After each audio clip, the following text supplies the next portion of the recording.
questions, just raise your hand and I will call it. Coach. Thanks to Vol Nation for showing up in a big way. I believe we set another Nissan Stadium record for attendance. I think that happened the last time that we were here too. Obviously, everybody here understands how important Mid-State this area is.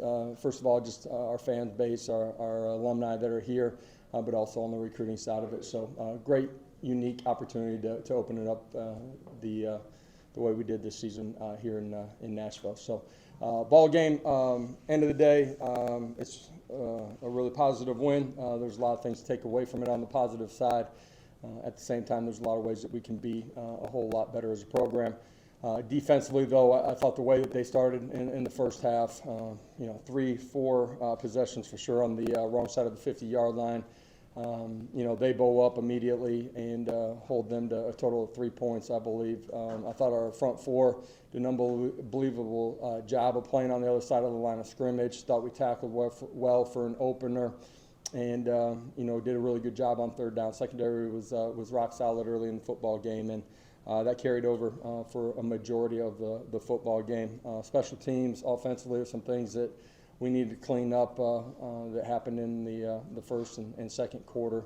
I thought early in the third quarter played solid football and settled into a little bit more of a flow in both areas. But as typical, there's things that we got to clean up, coaching staff and players alike. At the same time, enjoy every single one of these wins and learn how to get better when we get back tomorrow to Knoxville.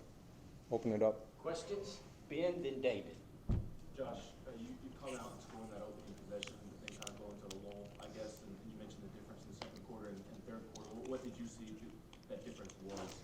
Yeah, you guys can see a lot of it too. There's just some subtleties of execution.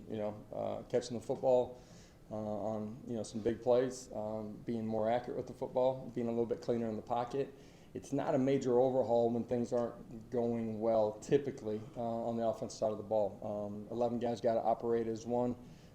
I felt like, just in general, like our skill kids in general were not like completely in the flow of the game. And whether it was the heat, new surface, game one, just weren't quite within ourselves. And as the game went on, I felt like we operated better in that way. Josh, on that first possession, 4th and 5, you go for it. How difficult of a decision was that, and how much does that kind of, show to your players the confidence you have in them? Yeah, those are difficult situations. You're trying to, at the end of the day, put your football team in the best position to win. And where we were at on the field, opening drive, one, trusted our guys, and two, the field obviously was flipped, and they were in a tough situation if we didn't pick it up. Austin and Vince.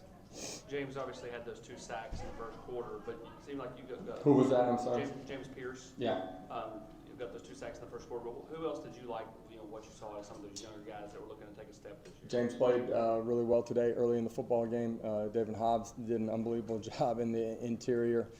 He's a young guy that his best football is way out in front of him, but just continues to get better. You can see his improvement, really almost every single day on the practice field. I thought he competed extremely well. Josh Joseph did some really good things early in the football game too. So we got a plethora of some young guys that need to continue to grow, but guys are going to help us as the season goes on.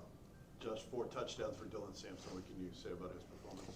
Yeah, that's a good way to start if you're a running back. All 3 of those guys played extremely well. Jalen Wright, I thought, ran as physical as he has. The things that we saw in training camp, I thought you saw today. Doing a great job of hitting holes, running through arm tackles, doing a good job on the third level too. Jabari Small did a fantastic job. D. Samp, gets the 4 touchdowns, super productive for him. I love what he's doing. The strength of that room can never be one guy. All those guys are going to be extremely important. You can see that, based in the number of touches all those guys got. Adam, then Joe. Josh, the defense was playing well at the end of last year. Do you feel like that's just player development? Is this defense just sort of coming of age? Well, first of all, we've got a great coordinator, and Tim does a great job of developing a plan every single week. We have enough in our package that we can be multiple in the way that we attack people on the other side of the line of scrimmage.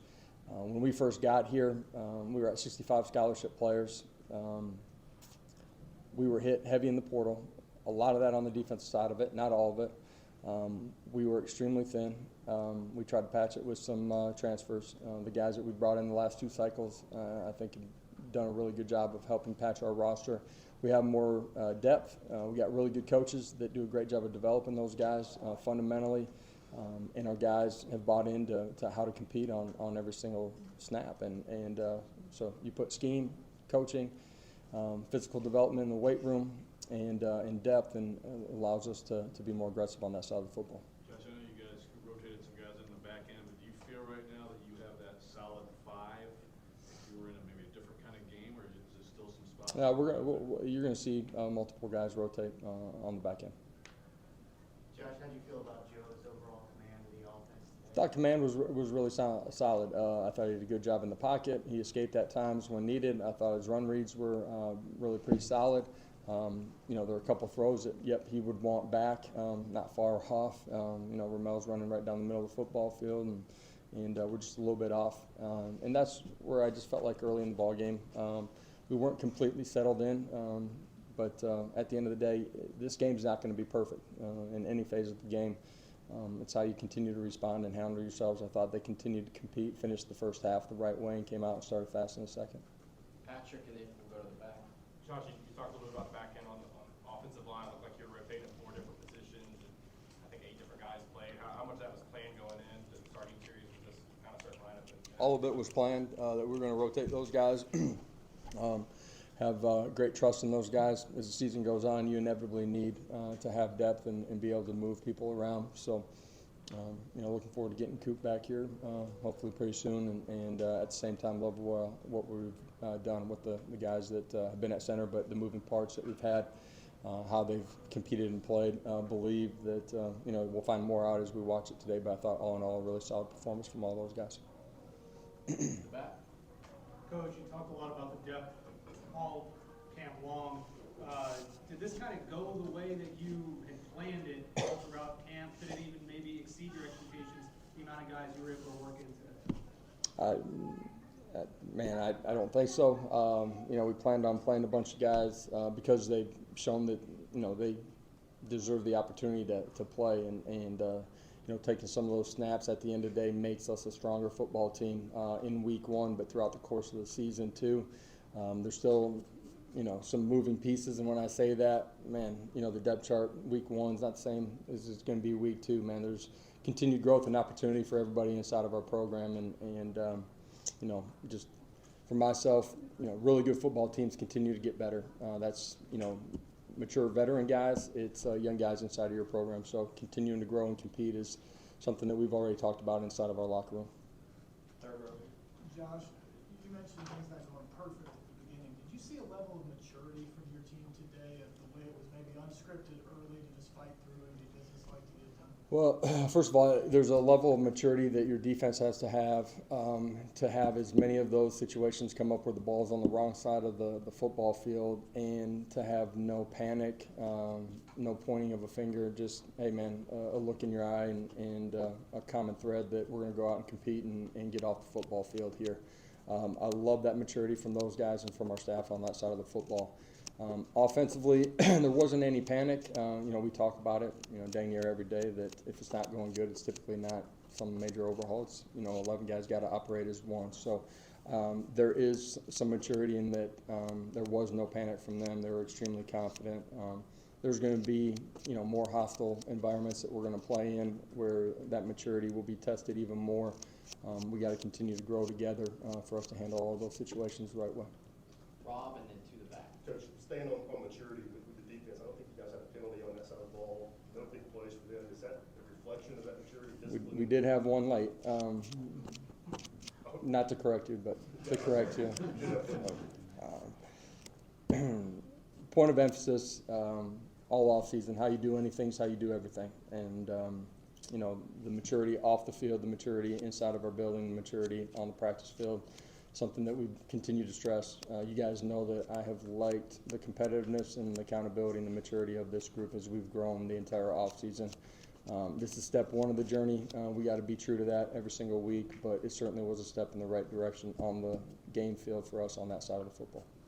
You talk about mechanical things that you want to fix throughout the year. What's the biggest mechanical fix you want to make between week 1 and week 2? Some real subtle things just in personnel and communication, between coaches at times. So nothing major, but continued growth. David, advance. Josh, I guess Jackson had a couple of rough punts. I know Dee fumbled one, and you had some kickoffs go out of bounds. Was that kind of had you seen that in camp, or was that kind of an aberration today? Man, imagine going over to a foreign country and playing a game for the first time that you've never played. Did I anticipate it? No, but do I understand it? Yeah. He's going to be a really good player, though. Some of what you saw late from him is what we've seen all training camp. So, believe he'll continue to get better. Believe Josh will, too. I mean, you saw some big-time kickoffs from him. You saw a couple that aren't up to our standard. But both those guys will be better for it. Josh, I know it was late, small sample size, but what did you see from Nico and the way he handled himself? Same things that we've seen, really calm, cool, good demeanor, able to communicate, handle all the pre-snap stuff the right way, get his eyes in the right place. I thought, showed some athleticism. I love the feel in the pocket, being able to step up and get out of it and go make a play with his feet. He's athletic enough to be used in the run game and escape the pocket. I thought some of the run pass stuff he did a good job, and made an athletic throw, didn't complete it, but throwing across his body on a little slant route that ended up not being completed. But all in all, really solid performance from him. Last one to Eric. I know we fumbled once, but really nice return. Dee Williams, a couple of them. What did you see on his returns? Yeah, love. You talk about maturity, like competitive composure. I think Dee's as great of an example of that as anybody during the course of this football game. We talked about the specialists earlier, being able to handle something that doesn't go right and come back and compete. The next play is independent. Dee's dynamic. You see him on all of our core special teams cover units. He's running down there, making plays. Elite returner, man, dynamic, and changes the way the game's played because of the field position. Everybody in our program loves Dee, who he is, what he stands for, the teammate that he is, and we love how dynamic he is with the football in the return game too. Thank you, Coach. Appreciate it. Everybody have a great day. Thanks, Josh.